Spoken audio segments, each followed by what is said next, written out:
Olá, aluno! Seja bem-vindo à disciplina Psicanálise Aplicada à Educação. O nosso tema é Estudando o Aparelho Psíquico, parte 1. E a nossa agenda é a seguinte: sobre as tópicas freudianas. O aparelho psíquico, a primeira tópica. É importante frisar que essas tópicas criadas por Freud foram muito importantes para dar o pontapé inicial quanto ao assunto psicanálise. Entenderemos a primeira tópica e, posteriormente, a segunda, para termos uma ideia macro sobre como se desenvolve esta tão importante ciência. Os tópicos aqui mostram claramente todas essas questões dentro de um contexto da visão freudiana. No primeiro tópico, veremos que a psicanálise acredita que nossos comportamentos e nossos sentimentos são regidos por desejos inconscientes. É necessário frisar que a base da psicanálise está justamente no estudo do inconsciente. Este segundo tópico mostra claramente que, para analisar os conteúdos inconscientes, é preciso acessar os instintos, os anseios e os impulsos que fornecem a energia para as nossas ações. Ou seja, os instintos, anseios e impulsos no seio social não são bem aceitos, devendo de alguma forma, para conviver bem com o outro, serem abafados. Mas, na psicanálise, é o momento de se ver isso com um outro olhar para que se possa chegar a uma cura dos anseios e dos problemas que, porventura, possam prejudicar o comportamento no cotidiano.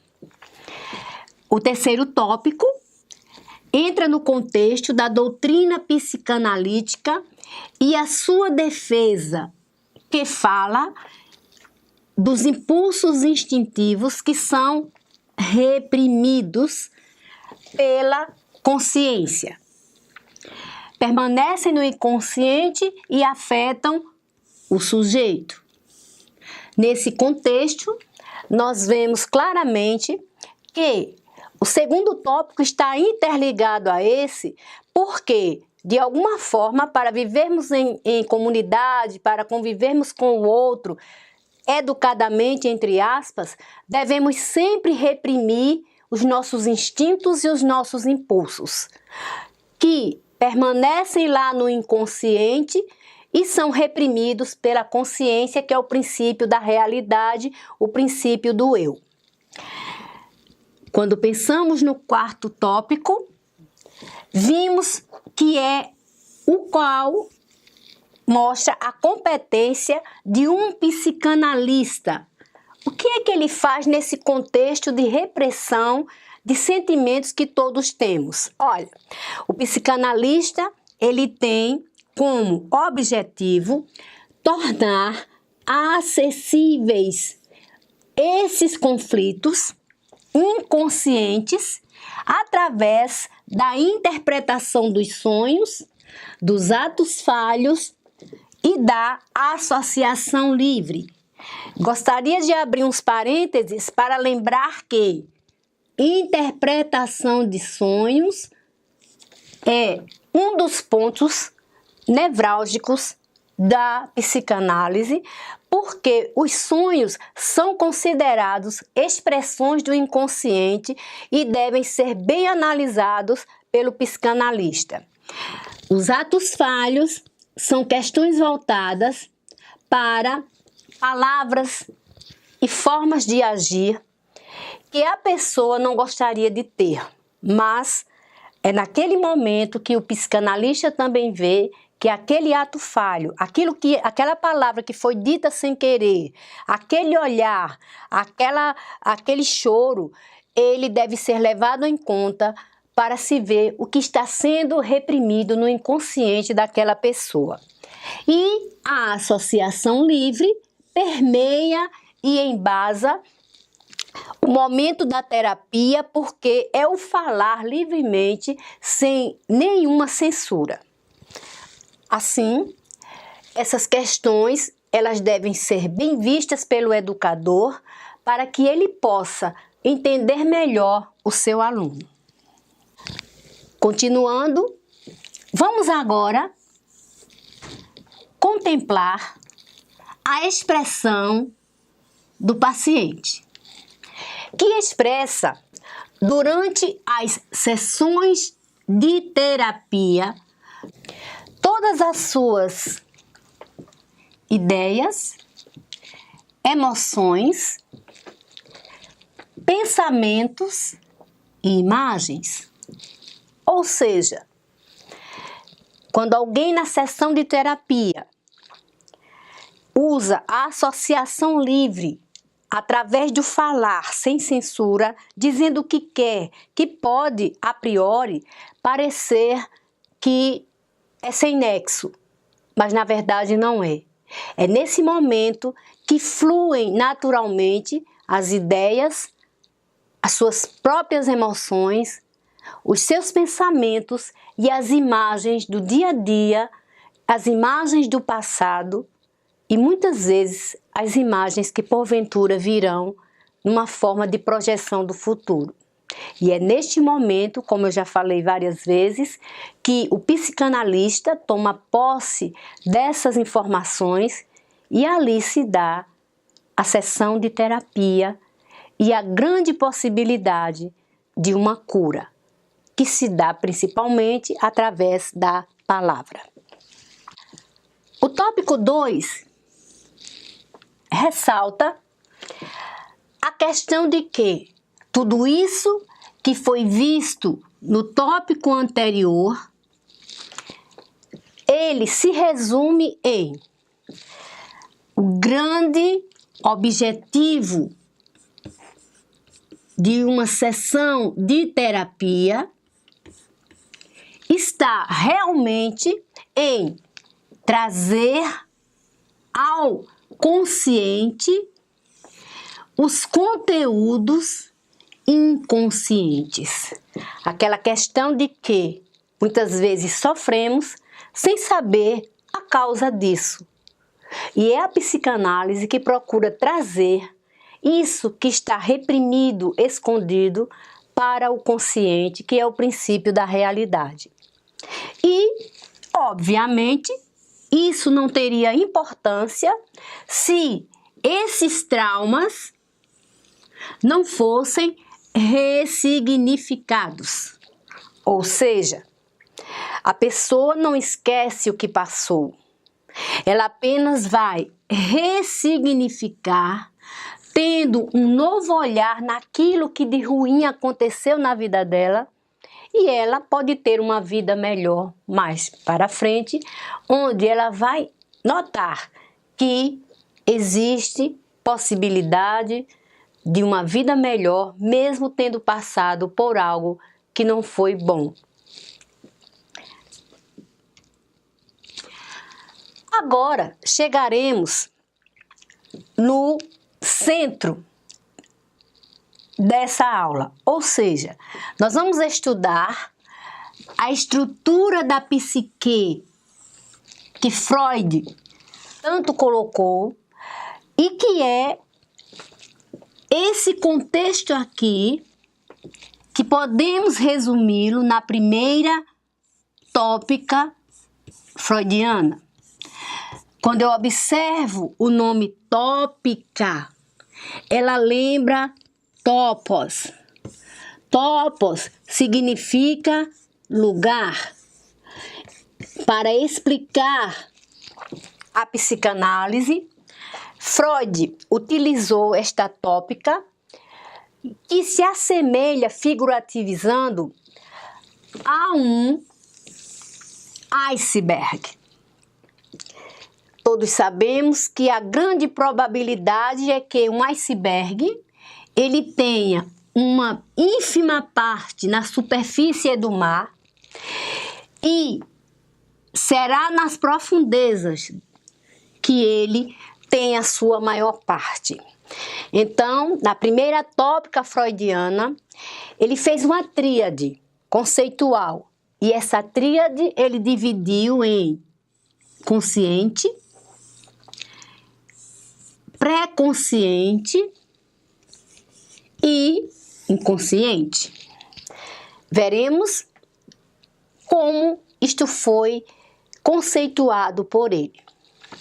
Aqui no consciente, que é o eu, estão os raciocínios, as percepções e os pensamentos. Mais uma vez eu chamo a atenção para o total que cabe à consciência.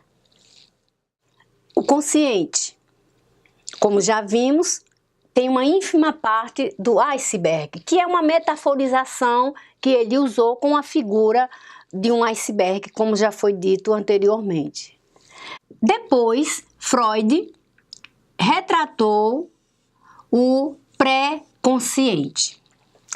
O pré-consciente é onde está a memória e onde estão as lembranças.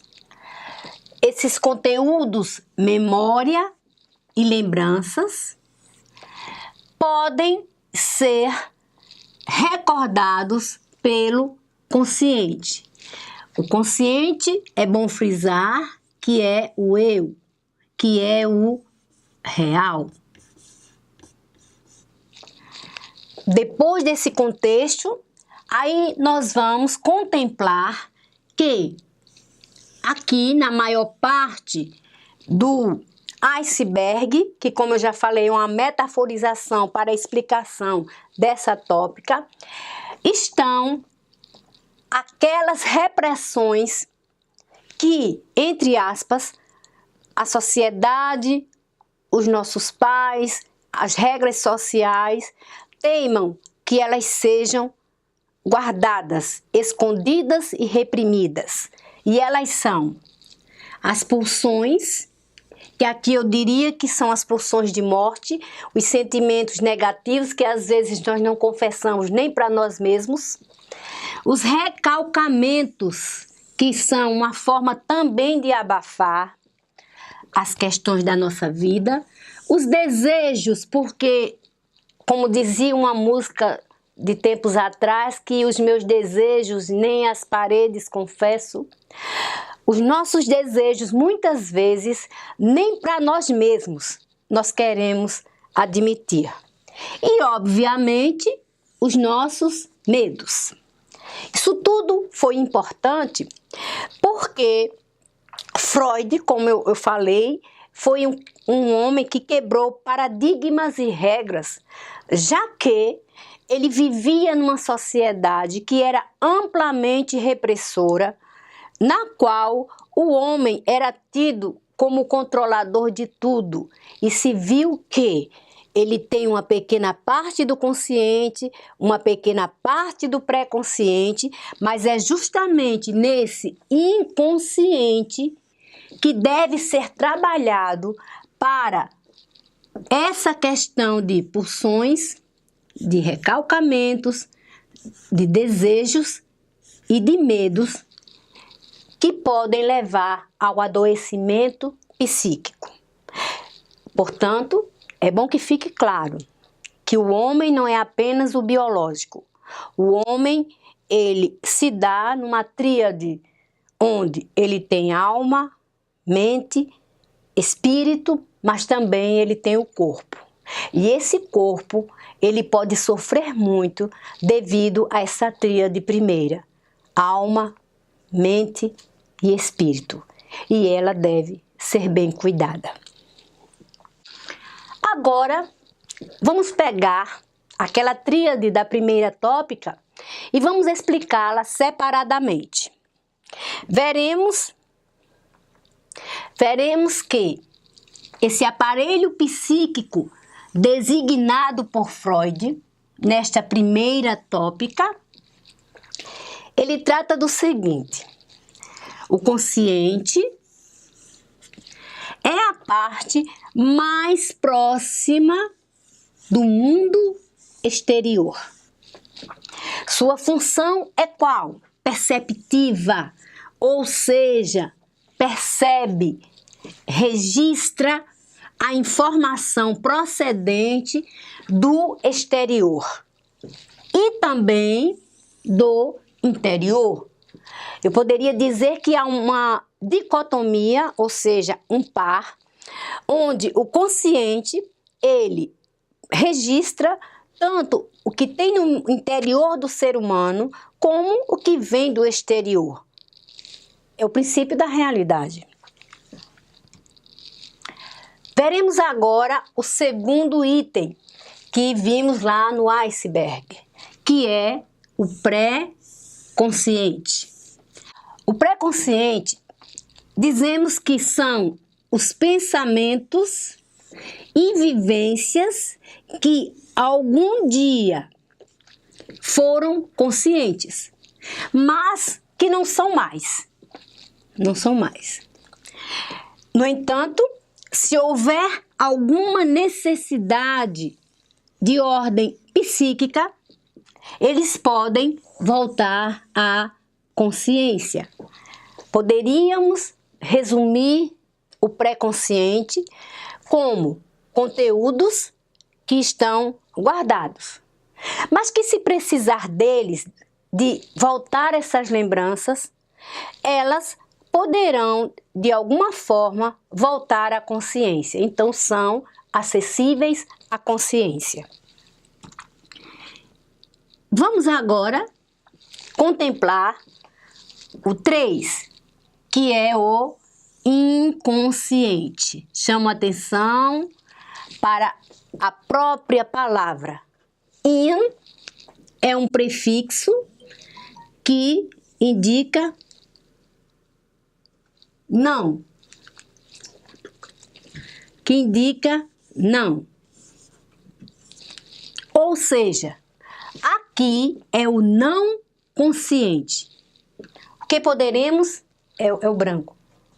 O que poderemos tratar do inconsciente?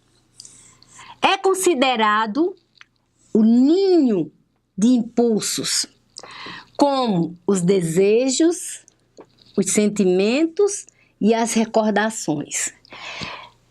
É necessário que se ressalte mais uma vez que o inconsciente de todos nós é o foco do estudo da psicanálise, assim como ele é o centro de trabalho de um terapeuta, de um psicanalista, para que os traumas que toda pessoa passa na vida sejam trazidos à consciência.